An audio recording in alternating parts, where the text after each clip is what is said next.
Hi, Namaste. Welcome to my home kitchen. I am Bhavna. Making puris for pani puris at home is very affordable than the store-bought puris. So let's learn how easy it is to make these puris. So let's start. The first thing I'm going to prepare is the dough for puris. And to prepare my dough today, I'm using this club soda. And this is the key ingredient to make crispy puris. Now if you don't have club soda, don't worry. For half cup of rava or suji or semolina, you can use the quarter teaspoon of baking powder and less than quarter cups of water. Mix it and then make the dough. Here I have the half cup of rava, suji or semolina, and I'm using the fine variety. If you don't have that, you can use any variety you can find in your grocery store. To make my pani puris crispy, sometimes I add urad atta. Urad atta seems to work great, but I know that not everybody keep urad atta. So if you have urad atta, add 1 tablespoon of urad atta for half cup of rava. To this, I'm going to add salt, just a pinch of salt. Mix very well first. And I'm going to take just a little bit less than quarter cup of club soda.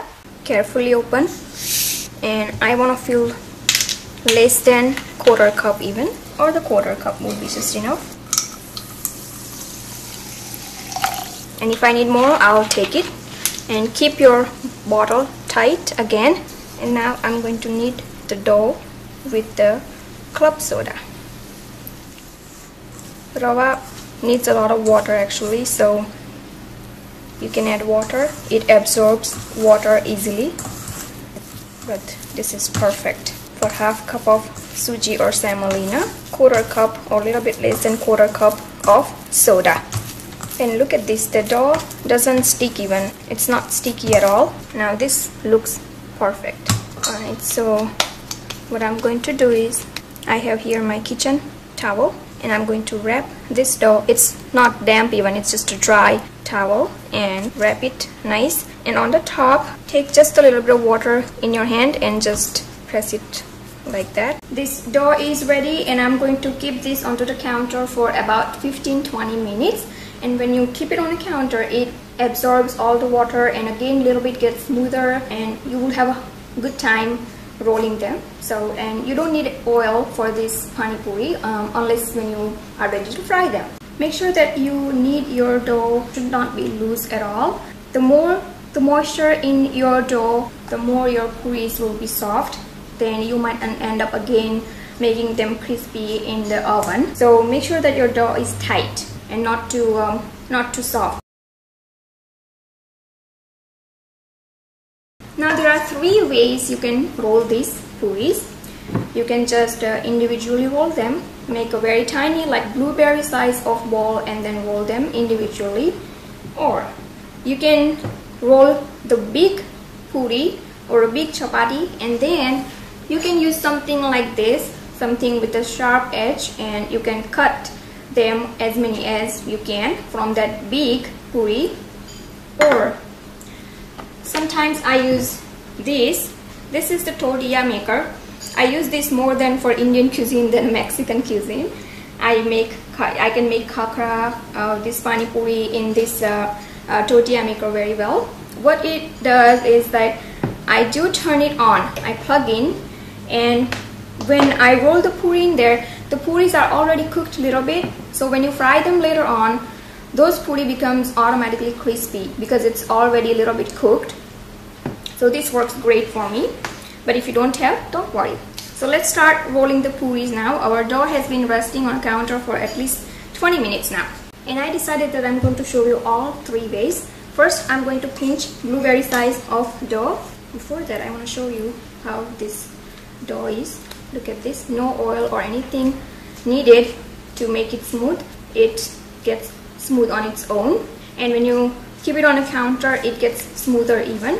Now if you have a hard time rolling it, then you can use the flour if you need, but these puris are very friendly to roll even, and this puris tends to shrink, so make sure that you roll them as much thin as you can, so by the time you're going to fry them, they are not again turn into the ball.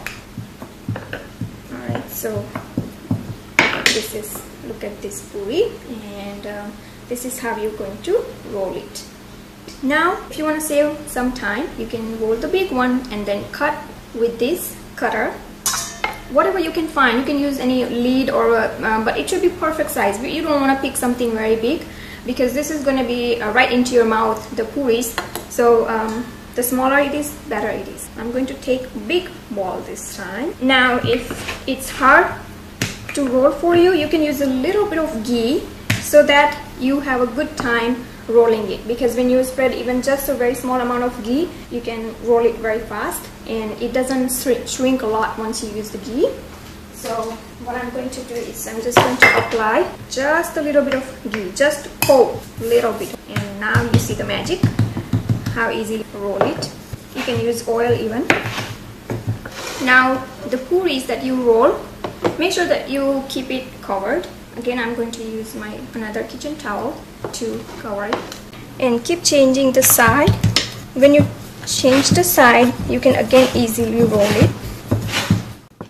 See how you can see that it's shrinking, so make sure that you roll it as much thin as you can.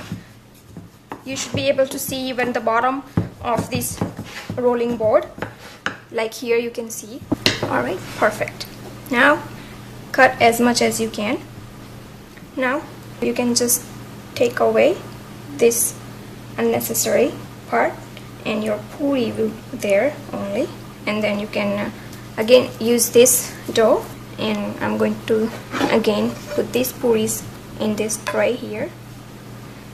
Now for my tortilla maker, I'm going to pinch blueberry size of ball, and I'm going to roll in the tortilla maker. Now I have put here the oil on a medium heat to fry my puris. Make sure that it's on a medium heat, and when you fry, it should be on a low so that your puri crispen up in the oil. Now I'm going to show you the third option is this. I have plugged in this tortilla maker. Now you can make couple, 2 or 3, actually 3 at a time. Just put your dough, the ball here, and then press. And look at this good looking puris there, and these puris crispen up fast because they are cooked already a little bit, as I said. You can see that that's a perfect size and perfect thickness even. These are the ones that I rolled on a rolling board, and these are the ones that I made in a tortilla maker. Making puris with tortilla maker is very fast. All you have to do is just make balls and put it in there. It does its job. So either way you can make it, you can still enjoy anyhow you want. Alright, so now the oil is heating and on a medium heat, and I'm going to fry these puris on a low heat, and I'm going to show you the difference between these puris and this one. And I have a little bit bigger puris, but that's okay. I can use those big puris, and the one that does not puff up, I can use them into my other chaat recipes. And I'm going to use this paper towel in this tray up here. Once I fry my puris, I'm going to bring them onto this tray. So if there is a little bit moisture even left in my puris, I can pop this into the oven to make them crispy again a little bit. My oil is ready, so I'm going to fry my puris now. First, I'm going to show you the one that I rolled on a rolling board with my hand, and just put couple at a time. Don't overload your pot. Okay, see, you can see that some of the puri pops up right away, and some you will get like this, but that's okay. And my temperature of the stove is on low right now because I like the color of my puri like this, white and not too much brown. And I'm going to take them out. I can hear already when I put on this tray, I can hear the crunchiness already. And now this, the one that I rolled in my tortilla maker. Look at this, even the shape comes out perfect, nice round. Do you see all these puris? They puffed up like anything. These are the ones that I made in a tortilla maker. So I'm going to fry my rest of the puris. Do you see how thin it is, this layer? And remember one thing, the thinner your puris are, the crispier it will be. Alright, I'm done with puris, and and you can see that some of them have puffed up nice and some of them are a little bit flat. And as I said, don't worry about that, you can use them in your chaat. Just break them and throw them into your chaat. And let me show you the crunchiness. So with your finger, just poke and you will hear the crunchiness like that. So make the hole to fill our, so break it like that. Look at that now, how crispy they are. Now let's see how big my mouth is. Do you hear the crunchiness? So this was all about the Pani Puri Golgappa. Thank you for watching, and I will see you real soon with the next great recipe.